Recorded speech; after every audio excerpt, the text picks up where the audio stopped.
Hi, welcome everybody.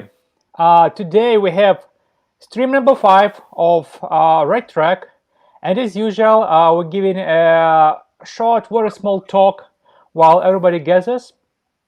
So again, what is the purpose of, and first of all, let us welcome the first guest in our stream, Dmitry. And Dmitry is CEO of FraudScore. Why he's here?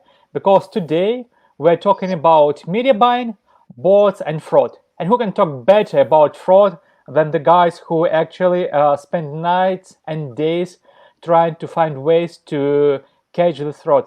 Hello, guys. Welcome to our stream. Can you hear us well? Just type something, and so we know that you can hear us well. Okay, I can see like, so I hope it means you can hear us well. So we get more people joining. So let us slowly roll into our stream. As you remember, we don't talk long. It's probably will be 15 minutes. We'll try to make it useful, entertaining of sorts, and have some practical applications. No product demos this time. We'll just talk about clean traffic, bots, and fraud. So, without further ado, let's proceed with our agenda for today. And again, anytime you have questions, I have my hint here. Feel free to interrupt, and ask your questions. We'll make a pause, we'll answer your questions, or you may keep them till the end when we will dedicate some time to answer those questions. Again, this is a big experiment for us. 2 people together at this time, and we'll talk about bots and fraud. So the basics of clean traffic. And let's start with the definition of the clean traffic, because that's we discussed already.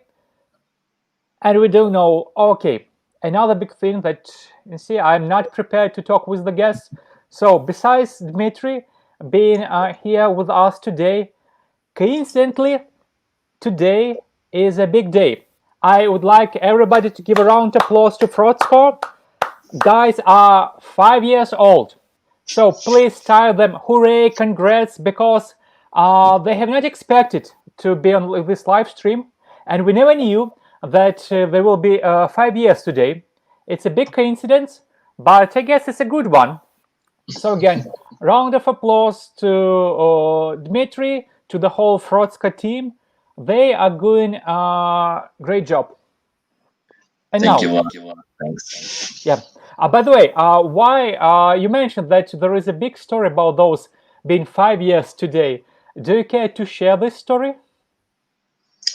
I just want to say that 5 years can feel like one day. So I came into the advertising industry, I think in 2011 or maybe 10, and at some point, when we faced all those stories and issues with the great traffic, with fraudsters. So that was the point where we understand that, okay, let's stop with the ads itself, let's do the fraud detection business. Since it was helping us inside the team at the beginning, like it usually happens, and then we began sharing the product with our partners, and people liked it, so that's how it all began. Good. Thank you. But you know what? You make me feel old because I'm in this industry since 2000. So I mean, good. So let me share a couple of congratulations. Thank you very much for congratulations. Maybe we'll have more. And now to the topic today. RedTrack, we work a lot with media buyers, and we have their feedback, and we try to help them with have clean traffic. So how we would define clean traffic? This is something that works and keeps your data accurate. By works means that's only human clicks resulting in human conversions. So there is no fraudulent traffic and there is no bot traffic. Those two are rather different. They both influence on the definition of clean traffic, and we'll talk about this in the moment. While we talk about fraud, bots, if you have any questions, you are welcome to ask them. And if you have your definition of clean traffic, feel free to share what do you think makes traffic clean. And meanwhile, let's proceed with the first part of our talk today. There are a lot of types of fraud. Honestly, so many of that we prefer to show fraud score hints that explain why we think this or that particular type of traffic is bad. But today we have Dmitry. We have actually 5 categories of fraudulent traffic, and I'll let Dmitry talk. We'll give him more than 1 minute, so let's give him 10 minutes, maybe more, to talk about attribution fraud, device fraud, proxy fraud, IP anomalies, browser anomalies, and probably a dozen of other types of fraud they help to identify every day with their tool. So, Dmitry, welcome. Let me hide my mark from the screen, and you can do the talking. Okay, thank you a lot. First, I would what I wanted to add to Vlad's definition of fraud. So, to my mind, in what I call fraud is it is something for the advertiser. Fraud is something that he is paying for but not expecting to get. Because just an easy example is incentivized traffic. When people are buying, are incentivized to do some action with some real money or bonuses or something like that. So the question is if the advertiser is paying for incentive traffic. So if that's what he is looking for, that's not fraud, right? If he thinks he's buying non-incentive traffic, in this case it is fraud. Okay, so that's just about what is fraud and what is not. In terms of the performance marketing in general, there are two main groups of fraud. The first group is attribution fraud. Attribution fraud is what happens with when the real conversion or install, if it is stolen.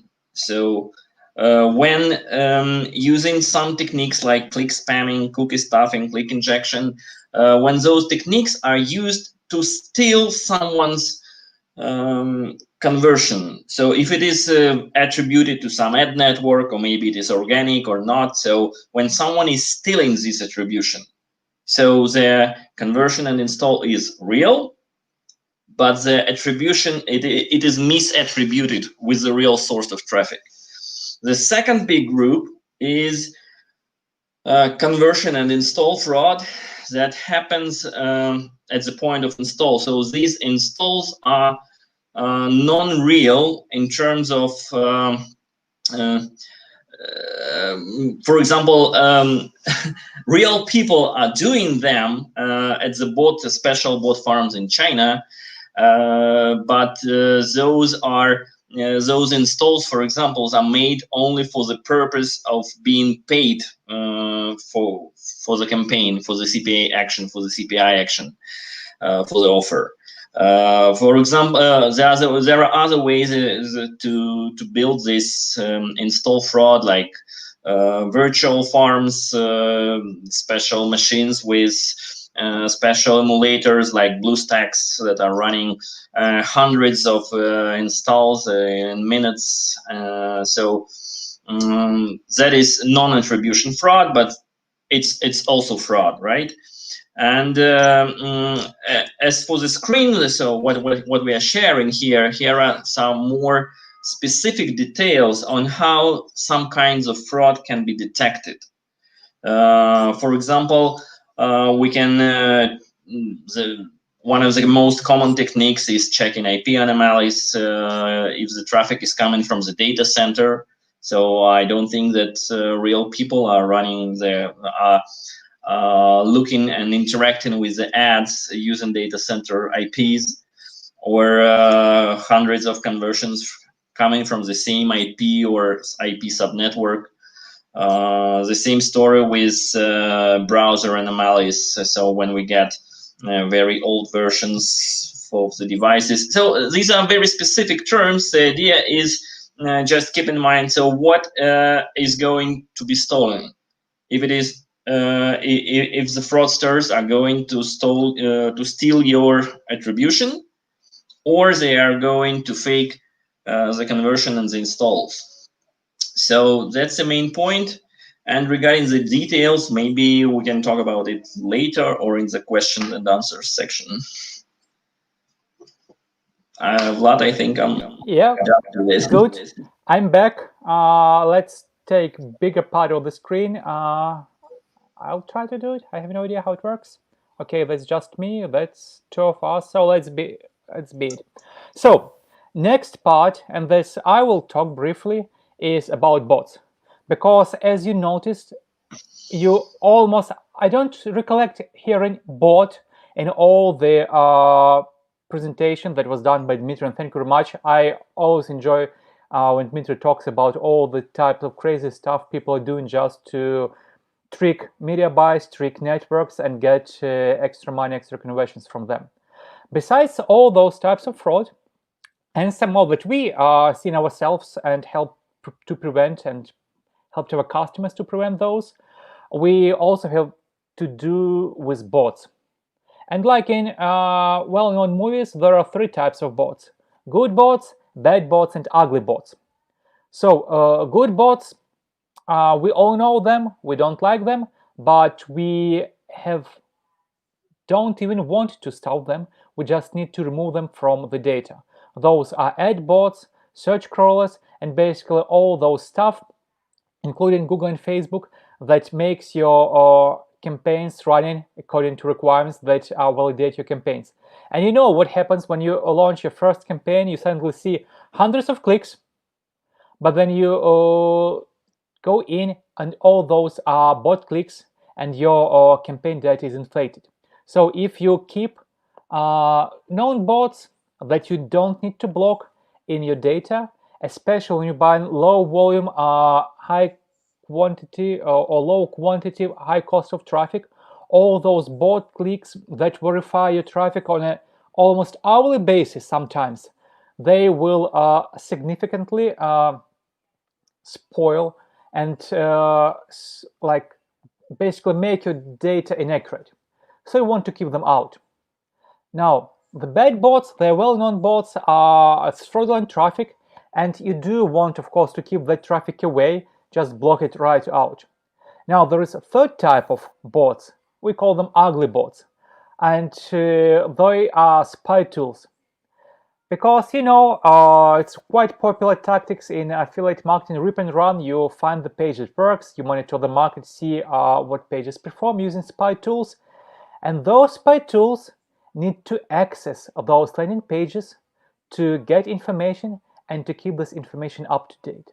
So not only they create extra load on your service, that's not that much, but they also share information that you sometimes don't want to share everywhere. So ugly bots, and there are also ways to prevent them. So speaking about all those things, it is very, very simple. Media buyers have a lot of tools to prevent working with bots. And first, honestly, it's being smart. Sometimes deal seems to be too good, especially when you're buying traffic not from the trusted network, but directly or from some guys you never heard about. Ask yourself why it is so good. And when you answer that question, make sure you can validate the quality of the traffic and installs they get. Because if it's so good, why are they not making money themselves? I mean, probably they are, but quite often it ends up with people buying a lot of non-real clicks. And Dmitry, probably it was in your research that some networks have up to 60% of bot traffic, or it was in somewhere else data? Different stories. We had even like 90 something. So sometimes this happens. Guys, imagine. Sometimes they just run the campaigns. They just don't hide themselves.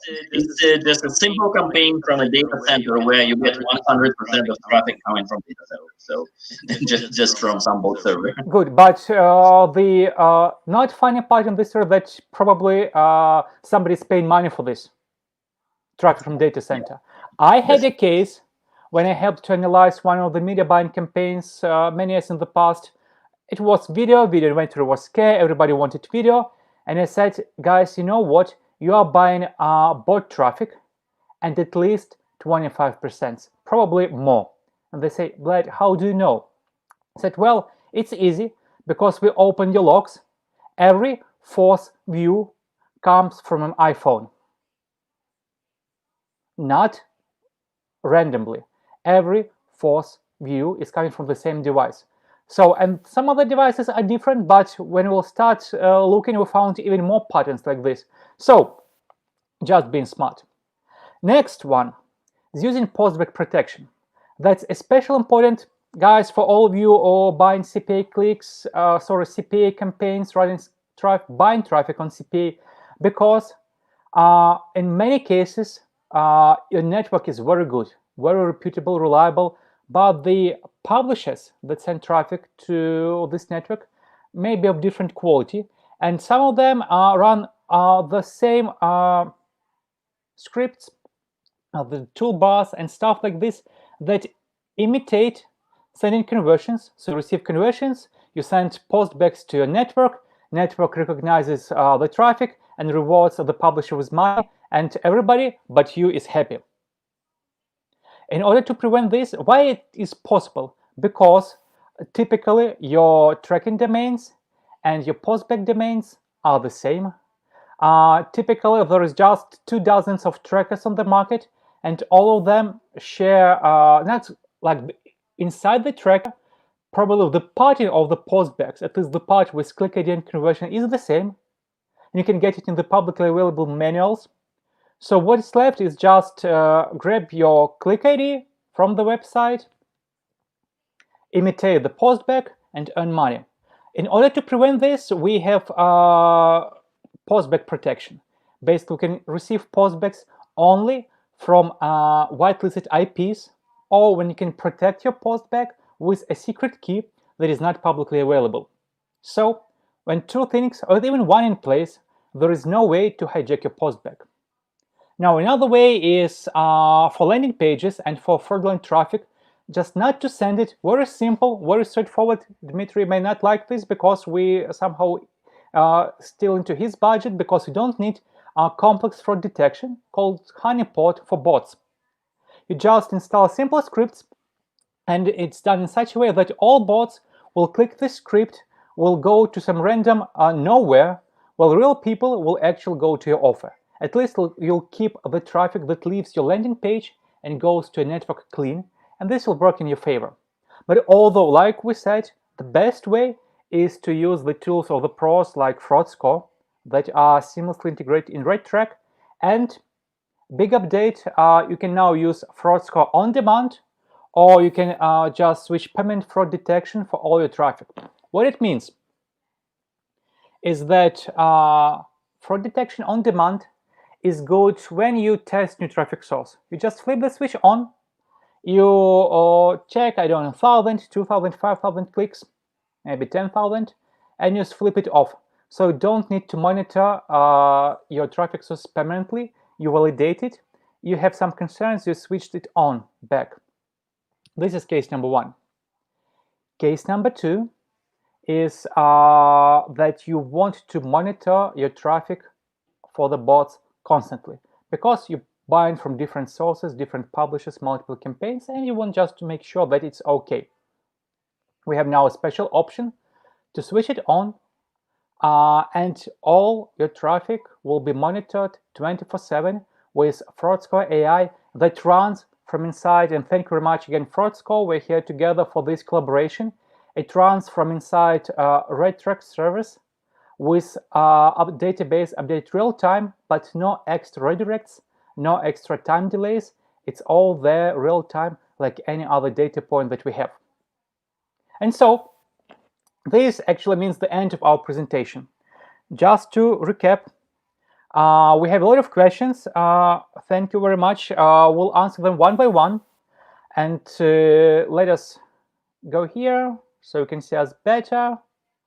And Dmitry, let's do like this. Welcome back to the studio. Now we can talk and go through the questions. Okay, first one is, wow, I don't even know how to answer this one, but let's try.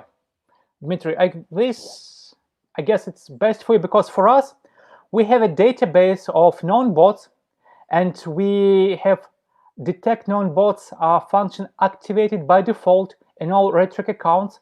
So we let those Google and Facebook bots go, but they are not shown in your stats to keep them clean, as we mentioned before. Dmitry, do you have your own question here?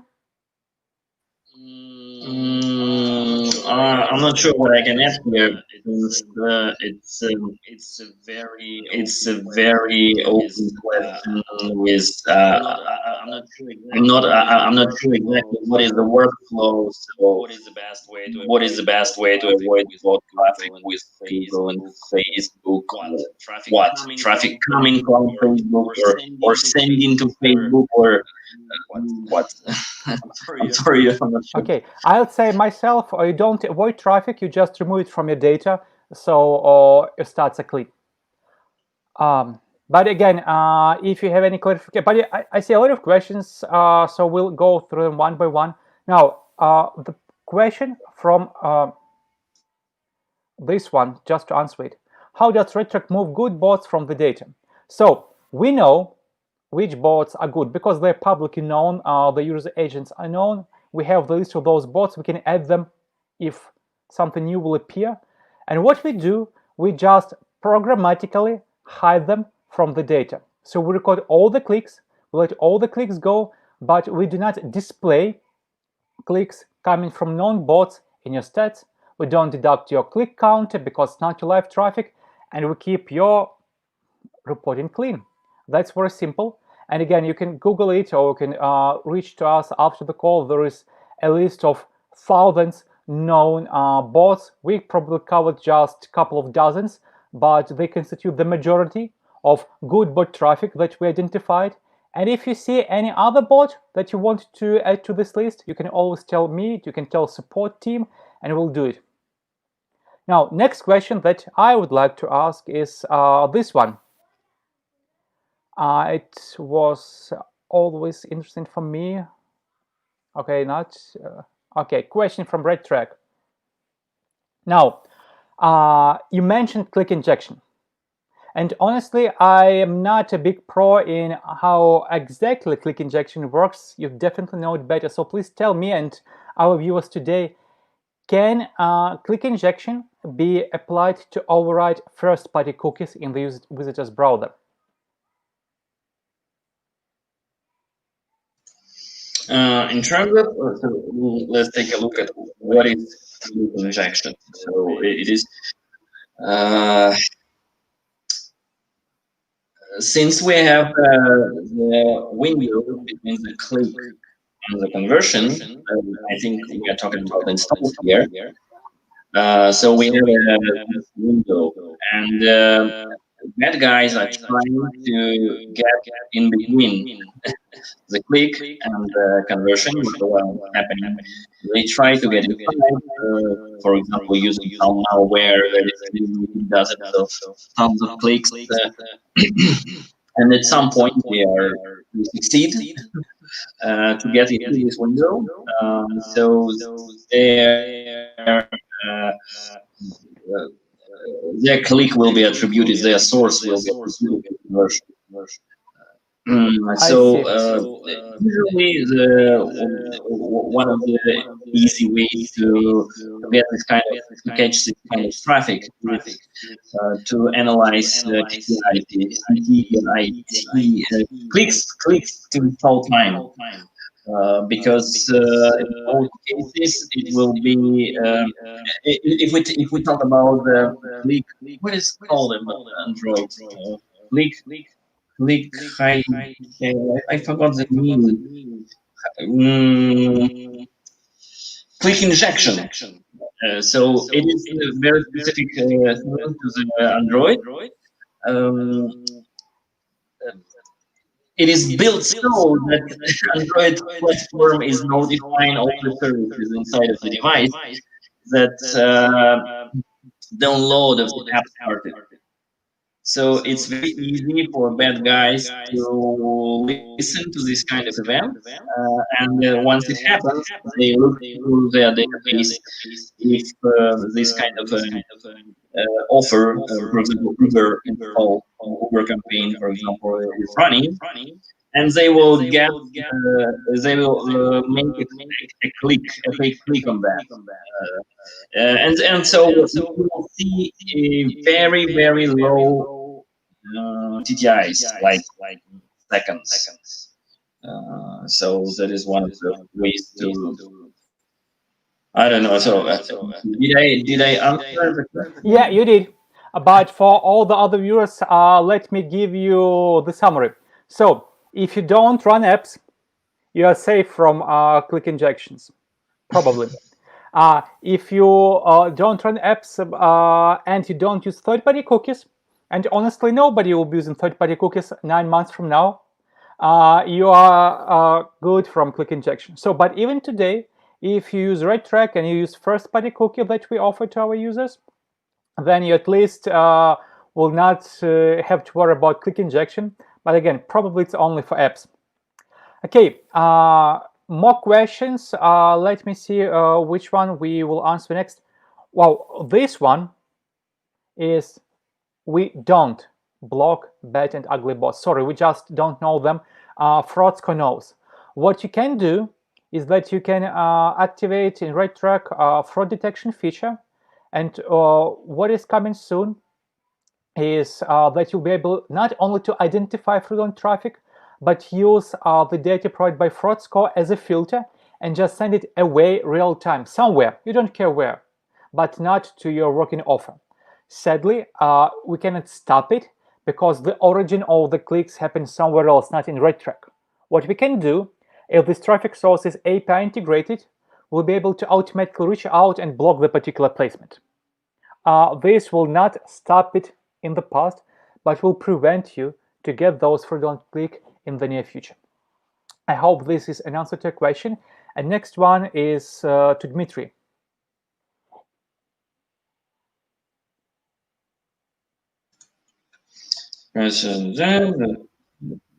Okay.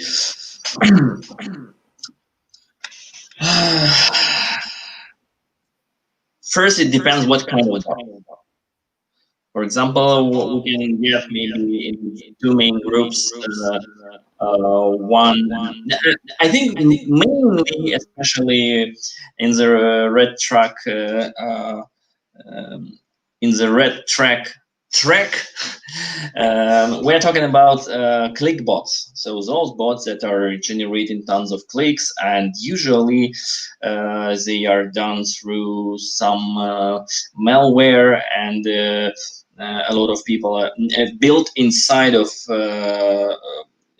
apps, mobile apps. So, and I'm sure you might, like, maybe even me and Vlad have this kind of apps on their phone without knowing it.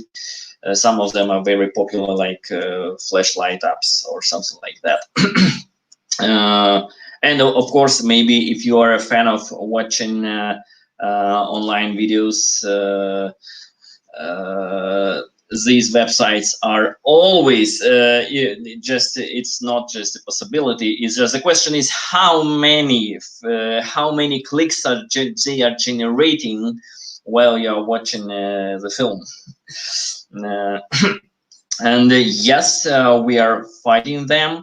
So different options to do it. On one side, let's call it easy side, so it's kind of a blacklisting, especially when we're talking about proxy websites, data center traffic, blacklisted the databases of the IPs and devices, and another option is what's happening in real time. So we see when we see some big amount of clicks happening from some device in a short term. So that will be a red flag for us. So we will cut it at some point. So once we see this kind of activities, so that's the general answer to your question. Yeah, maybe Vlad. Regarding the geos, sometimes people are saying like, I don't know, China or maybe India. And a lot of clients and friends are asking me like, hey Dmitry, can you recommend me some network to work with where they have clean traffic or something like that. It's very difficult to answer because yeah, of course there are some guys like they are always on the top of the trash list. But even the guys with the big names, I cannot recommend them like saying like be sure that they are clean, because they are working with a lot of sources of traffic. And what was clean yesterday, this doesn't mean that they will be clean today. If they are clean with partner A, this doesn't mean that they will be clean with partner B. So that is the problem. The same story with the geos. So sometimes we see, okay, normal campaigns within India. Sometimes it's like around 100% of fake traffic. So it's that is why it is difficult for me to say regarding the geo. Maybe Vlad can add something on that.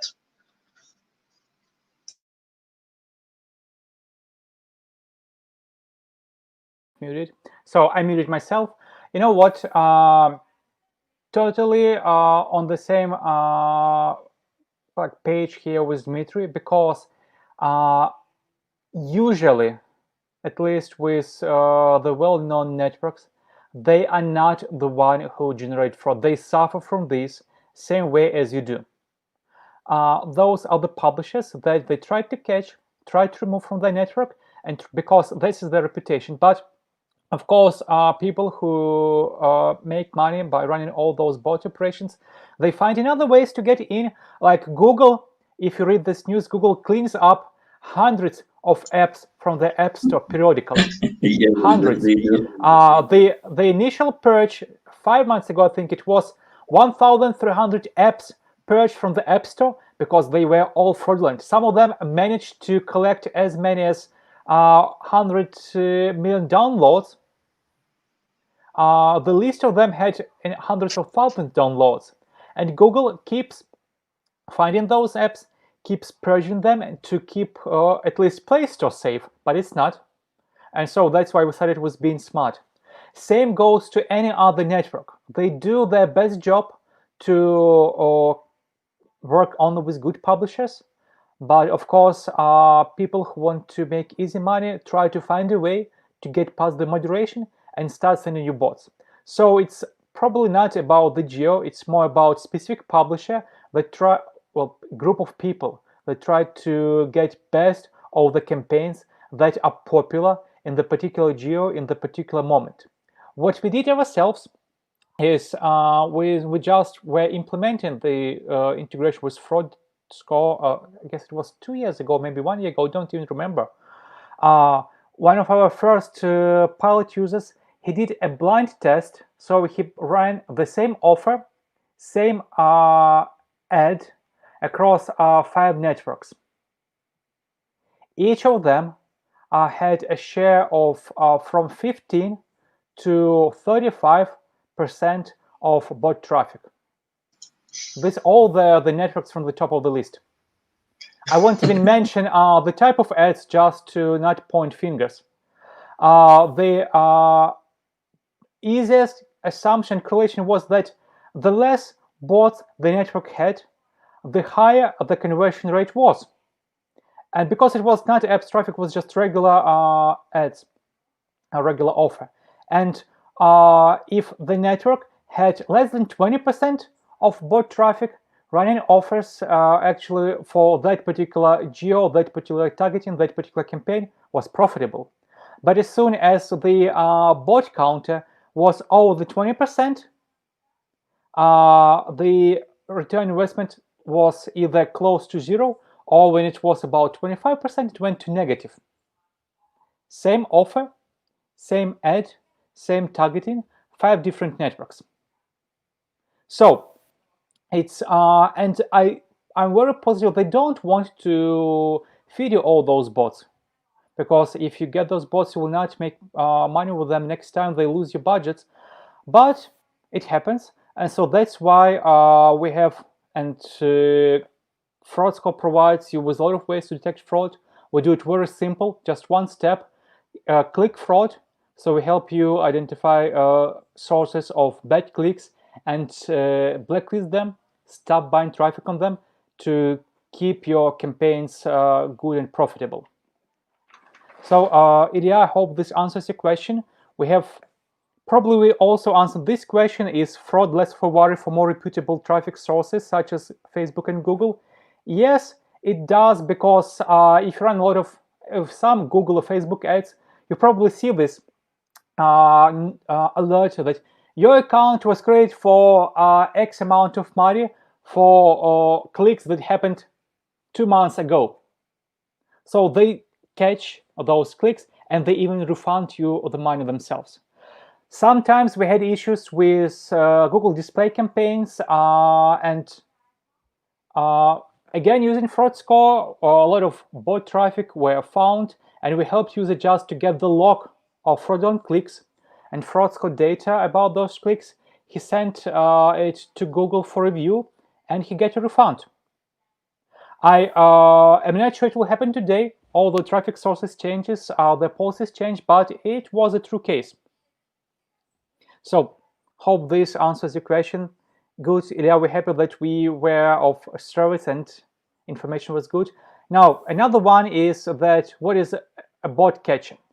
I'm not the best person to answer it, honestly. I do know that there is a script, and it's designed in such a way that bots will click the fake link and will go somewhere. While real people will see real link, because they're people actually, they have eyes, they can see what's on the screen usually, and they will click the real link and they will go to the real offer. Now, we have it in our knowledge base. You can ping our support team in live chat on the website or in app and ask them for details. What I do know that a little bit of bragging, unlike other trackers, our bot catcher works with direct and redirect traffic as well. So you can have this bot catch on one page and send Google, Facebook, and all the other traffic sources, and this stuff will work. I just need to make sure it will not prevent actually ad bots from visiting your page, because then you don't want to do it. I mean, you want ad bots to see the page, how it works, because otherwise your ads will be paused, your account may be suspended. Well, that's serious. Good. Guys, viewers, thank you very much. We actually have quite a lot of time spent talking today. So, Dmitry, thank you for joining. It's good to have guests. I hope it brought some life to our streams. But we still have some time to talk. And if you have any questions, feel free to ask. We'll be happy to answer them. Again, please suggest what you would like us to talk about, because as you see, we don't want to talk about trackers. We want to talk about things that worry everybody and do it on a very light level. We don't want to go deep inside and to become very granular. I think that's not the best medium for this. So if you have any other questions, feel free to ask them. If not, we'll stay here online for a couple more minutes, wave you goodbye, and we'll go. So, and we'll stay and we keep silence, waiting for the questions. That's the rule of the game.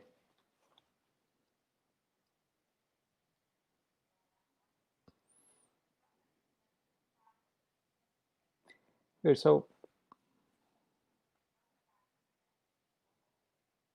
we have more people by the end of the stream than we had in the beginning, and that's a good sign.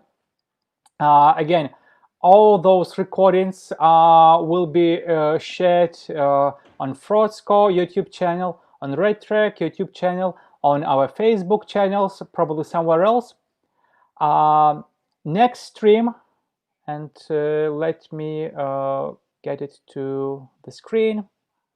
You can always go inside RedTrack Telegram channel to stay aware of what's going on, when the next stream will happen, what will be the topic. Suggest your topics, leave your feedback, and meanwhile, we don't have any other questions. So again, Dmitry, thank you very much for joining us today. We are happy to see you here. Again, just to make sure you're on mute. Congratulations with your 5th anniversary. That's huge. I'll be honest, that's huge and that's impressive. And everybody, thank you for joining us. Yeah, thank you guys. Thank you a lot for congrats and for the stream, and I hope we gave some useful information, maybe some insights to the listeners, and we'll be happy to join you one of the I don't know in one of the next streams.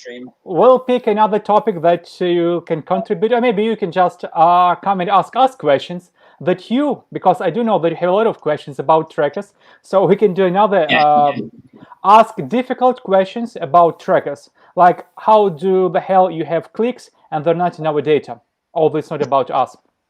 Okay, good. Thank you very much. Thank you, everybody. It was a pleasure to see you here. We're ending the broadcast, and see you in a week. Take care.